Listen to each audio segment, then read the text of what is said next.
In the near future, a mutated form of rabies known as mad dog disease spreads through the world, quickly jumping from animals to humans. It only takes 90 seconds for a bitten person to go rabid, so soon over 7 billion humans are either dead or infected. The ones that become zombies have a very high resistance to pain and suffer from hyperviolence, which means they're eager to kill.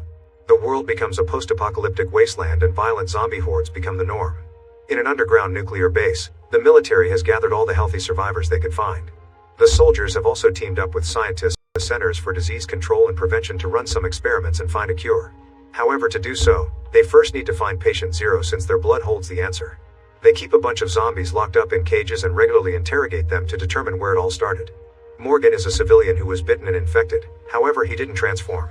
It seems his blood is resistant against the virus, yet they haven't been able to make a vaccine with it.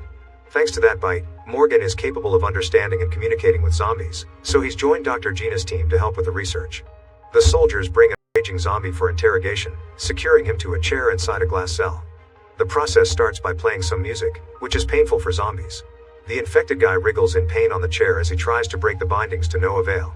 Once the zombie has suffered enough, Morgan turns off the music and starts speaking the growling language to communicate with the guy while sending notes to Gina through a tablet. After nicknaming the guy Joe, Morgan learns that he's from Minnesota and is one of the first few people who got infected. Trying to connect with Joe to make him say more, Morgan admits that sometimes he experiences intense urges too and begins talking about what's left of the world, saying he hates it here as much as the zombies do. At that moment, Colonel Knox uses a microphone to interrupt the interrogation, which sends Joe into another raging fit. Frustrated, Morgan leaves the glass cell to give Joe time to calm down. However, Knox sees this wait as a waste of time and urges Morgan to continue the interrogation. In the cell, Joe is getting crazier by the second, which annoys Knox so much that he ends up shooting him in frustration. Gina and Morgan immediately get furious because Joe could have provided more clues, and Gina threatens to have Knox removed from his command if he abuses his authority in her lab ever again. Morgan punches the cell, proving he indeed has some violent urges that he must keep contained every day. Afterward, Morgan hides in the bathroom and tries to calm down. Soon Gina finds him and offers her comfort, so Morgan uses the chance to rant about the situation and the pressure he's under. Gina also offers him some medicine, but Morgan turns it down and admits he's been having nightmares about his wife, who was bitten too. They both admit they miss the simple life and end up doing the dirty in the bathroom. Minutes later, Knox sees them leave the bathroom and mocks Gina for her bond with Morgan, so Gina accuses him of being jealous and says Knox would never have a chance with her. Meanwhile, Morgan goes to the underground cells and stops by a very specific cell at the back. It turns out that the zombie there is his wife Janet, who was bitten the same day as him. Morgan gives him an injection with a serum based on his blood, which doesn't cure her but at least slows down the infection and keeps her lucid. At first Janet smacks it away, but after Morgan begs her to cooperate, she says that she still remembers the music and gets the injection. The next day, the soldiers bring to the cell a zombie nicknamed Pete.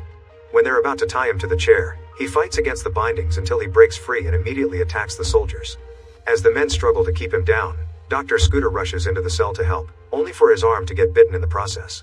The team immediately takes Scooter to the medical room, and Scooter keeps asking them not to let him turn. They inject him with the serum and Gina cuts Scooter's arm off right before the 90 seconds run off. At first it seems he's alright and everyone celebrates, but suddenly Scooter goes into shock and the group has to hurry to tie him down before he transforms. They aren't fast enough and Scooter sits up growling, so Knox shoots him down and says that's what Scooter wanted when the others get angry. Morgan and Gina have no choice but to accept he's right. Later, while the soldiers wash the cell, Knox gets drunk in the bathroom. Gina has a breakdown in private, but Morgan finds her and comforts her through it. Then they visit the memorial of Scooter's son, leaving a little cupcake for his birthday. The following day, they try interrogating Pete again. Morgan is angry over the loss of Scooter and keeps using the music to torture Pete for longer than usual, turning it on and off a couple of times just to mess with him.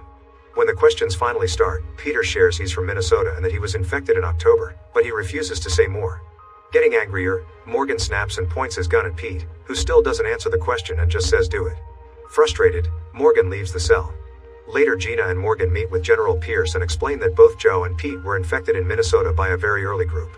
Gina wants to expand the search into Minnesota since the chances of patient zero being there seem to be high. Knox immediately complains about the idea, saying it will only cause them to lose more soldiers. However, Gina keeps going, pointing out that the zombies have evolved into a more intelligent and dangerous breed, showing their strategic attacks. Morgan also reminds them that zombies can't lie. In the end, General Pierce authorizes a search in Minnesota. After the meeting, Morgan brings Janet another injection. As they chat, Janet realizes Morgan is having mixed feelings about her and Gina, but Morgan swears that Janet is his everything. Janet freaks out as she demands to be released, saying she would rather be free outside than safe in a hellhole. She also mentions how much she shares some human experiences like crying, so Morgan takes her hand and tells her not to lose hope because the injections will help.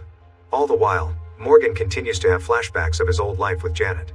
He kept insisting he wanted a child, but Janet wanted to wait to find the right surrogate. The couple was still very happy together and even had their own code to show their love. Later, Gina takes another blood sample from Morgan while ranting about the fact they can't figure out why only he is immune. She's tried a few solutions on rats, but nothing has worked so far and the rats keep killing each other. Morgan-resistant blood can reduce the viral levels in the body, slow down infection, and calm the aggression, but the effect only lasts for 5 minutes.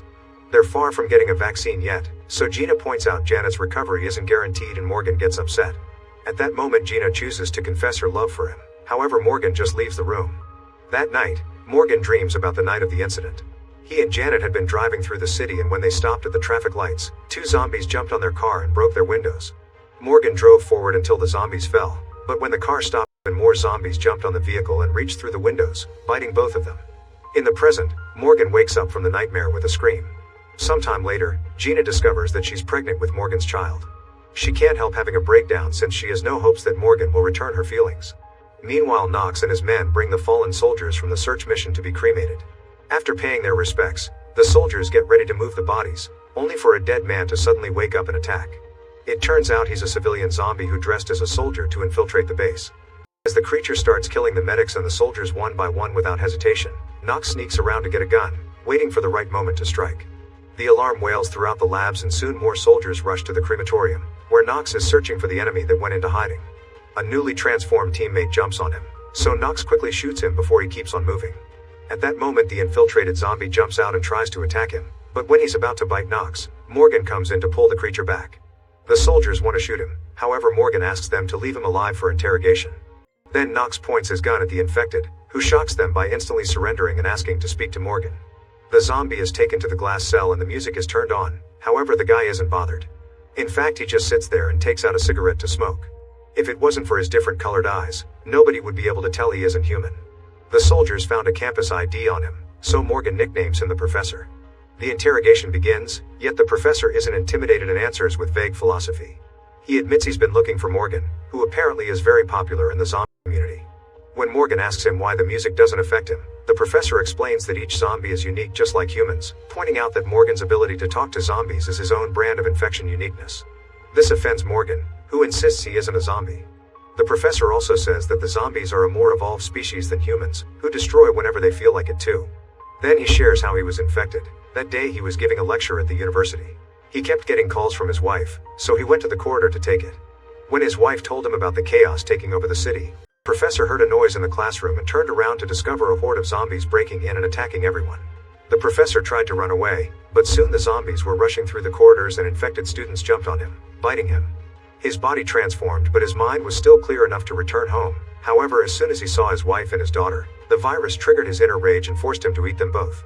Morgan is disgusted by the story and calls him out for his lack of control, but the Professor simply repeats that zombies have risen above the limitations of humanity.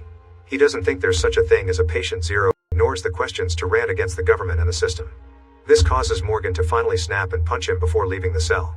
After taking a moment to calm down, Morgan returns to the cell and accepts a cigarette, pretending to be friendly. The Professor teases him by asking about Janet and says she doesn't need a cure because zombies are actually the solution to human infection. As the philosophical rambling continues, Morgan realizes that the Professor is making him waste time on purpose. Getting suspicious, he uses a device to scan the zombie and when he finds nothing, he rushes to the cells. He finds Pete and shares his theory. Pete got captured on purpose as part of a plan. When Pete realizes Morgan is going to hurt him to make him talk, he tries to self-delete and falls unconscious. Morgan uses the scanner again and gets a signal, so he opens a scar on Pete's body and finds a hidden tracker. His theory turns out to be true. Pete let the soldiers capture him on purpose so the other zombies could find the location of the base, confirming they're becoming smarter and planning to attack. Morgan runs to inform Pierce of the incoming danger, so Pierce orders a full lockdown of the base. Unfortunately, the zombies get inside before they can finish securing the entrances and soon a bloodbath ensues as refugees are attacked without mercy. A creature sneaks to the cell area and releases all the prisoners, making the army even bigger. The soldiers try opening fire, but their numbers aren't enough and the zombies keep on advancing while killing everyone in sight. Soon the horde rushes through the tunnels and the labs are also invaded, causing everyone to start running in panic as more people get killed.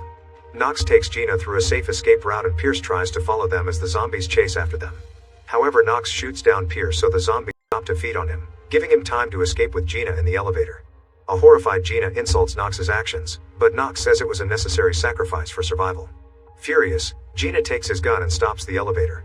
She wants to go back to the lab to get her samples since her research is their only hope, but Knox refuses and tries to stop her. In the struggle, the gun is accidentally fired and kills Knox. While the bloodbath continues in every corner of the base, a scientist tries to hide in the rat lab. However, a zombie finds her and quickly attacks her, knocking down the cages in the process. Now the infected rats are on the loose as well. Meanwhile, Morgan runs to the cells to free Janet and run away together. Morgan grabs a fire axe on the way and eventually they bump into Gina, who doesn't think it's a good idea to free Janet considering the injections were temporary. However, Morgan refuses to leave without her. At that moment, a zombie appears behind them, but Gina immediately shoots her down and then announces she'll be retrieving her samples. Morgan and Janet follow her to the lab fridge, and while Gina grabs what she needs, another zombie attacks only to immediately be killed by Morgan's axe. At the same time, the professor lets out a very loud roar and soon some zombies come to rescue him. Back to the trio, they climb into the vents, carefully avoiding some dangerous wires in the process. As they crawl away, Gina sees the refugee area through the grates and is horrified to discover a complete massacre. Their weight causes the grate to fall and now the zombies know where they are. The trio tries to keep on moving and finds the path blocked by a zombie rat that leaps toward them to attack, but Janet quickly grabs it and kills it with her bare hands. Then they discover the zombies are starting to crawl through the vents too. The group hurries up and Morgan has to kick a zombie until the vent breaks, dropping the creature to the ground. Morgan almost falls too, but Gina rescues him just in time. Eventually they finally reach the parking lot, where the professor is waiting for them. He explains he came to the base to kill Morgan because his blood could prevent the zombies from having a future, calling him the zombies' version of a patient zero. Morgan and the professor start to fight and the women try to help, but the professor easily overpowers them both. Using every object in the room, the men continue to fight and the professor knocks Morgan down, but Morgan quickly recovers and pushes the professor back to impale him on a pipe. Morgan gets hurt in the process as well, and before dying, the professor roars again to summon a huge horde. The trio starts running, but when they reach the door, Janet announces she's staying behind to slow the horde down. Morgan refuses, so Janet reveals she can sense Gina is pregnant to distract him and locks the door. After taking a moment to cry for his wife, Morgan escapes with Gina through an emergency tunnel that drops them in the woods. There are a lot of zombies around, yet Morgan is sure they'll make it. His bike is hidden nearby, so the couple jumps on it and speeds through the forest as the zombies begin chasing them in the distance. Make sure to subscribe and turn on notifications so you can watch more videos like this. Thanks for watching.